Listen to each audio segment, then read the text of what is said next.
All right, so I'm in the Supra. We have the tripod bushings in, solid metal. We have the bottom of the shifter. That bushing is in, also solid aluminum, as well as the billet reverse collar, which is really nice. So I had some issues getting my shifter back to normal, but I got it set and it works fine. It is improved, however, it could be better. So if you see right now it's in neutral, it moves about this much before it actually starts. My hands are all cut up from working on the car, but it moves about this much before it actually starts moving the shift rod. So the linkage is what connects the shift lever to the shift rod, which comes out of the transmission. And all those connections are pretty loose because the bushing in the shift rod is still the stock bushing with bolts that are kind of loose inside of the yoke that connects the shifter pivot to the shift rod. So I actually had a solid bushing in the shift rod, which is easy to put in. It's a nylon bushing. But my shifter wouldn't go into 5 and 6 because there's a lockout plate that needs to be adjusted so that it actually hits the plate and then goes up or down. Hit the clutch. It actually goes up or down at the right spot, left or right. So basically what I need to do is I need to put that bushing back in and then modify my Dewla reverse lockout plate to be about 3 millimeters to the left. And if I can do that successfully, then I will have a super tight shifter, which means instead of this amount of play, it'll have like maybe this amount of play, and it will feel much, much nicer. It'll feel like a German transmission should, because this is a Getrag V160, which is German.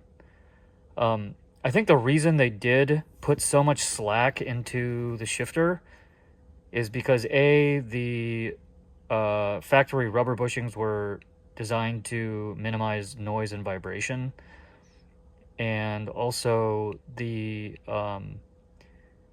I think they were trying to cushion or damp the shift rod from people who really like abuse the shit out of their shifter.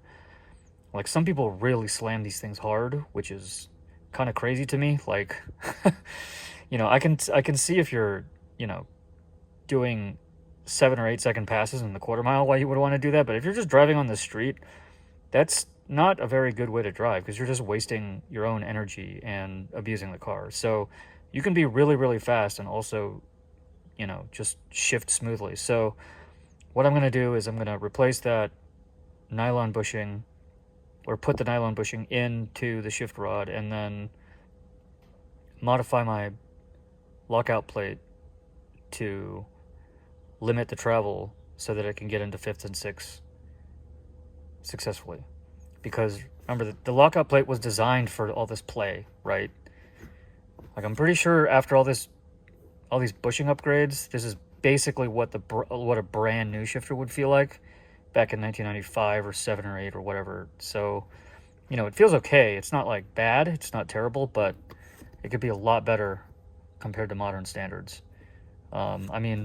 Like the GT3 the shifter is really tight, and it can, even the GT3 has like upgrades that you can get to make it even tighter.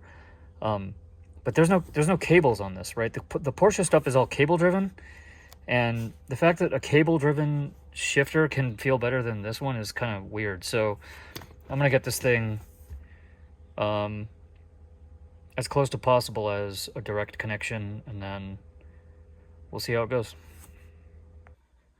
All right, so I finished adjusting the linkage and the reverse lockout collar. This is the Dewla one. It's made out of 304 stainless. It is not, it's not very strong. That bent with very little force. So I guess the good part is it's adjustable, but the stock one is made out of hardened, some kind of annealed, I don't know, steel of some, probably tool steel or something.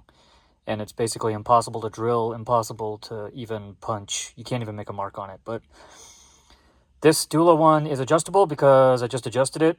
All it took was a vise and a pair of adjustable like crescent wrenches. And I just put it vertical, and as you can see, this is the play in the shifter now, in the neutral position, before it starts moving the actual linkage, or the actual shift fork, which is what the linkage connects to. So the yoke between the pivot bushing on the shifter and the shift rod is snug. I didn't over tighten it, but it is snug. And it's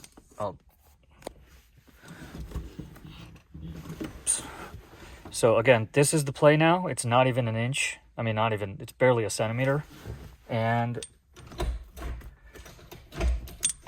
it's just super tight now. So when it's in gear, that's all it does. That's all it moves. Before it was about double that, and it's just very, very tight. And the gears are very well defined because you're touching, or not touching, but moving the shift rod immediately when you start moving. So I've come to believe that this is a stock 93 to 95 shifter.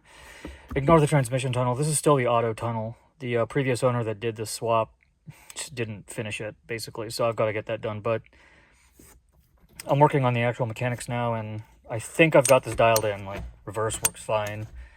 The lockout prevents you from hitting it by accident, and it also guides the 5/6 shift. So I think it's pretty dialed in now.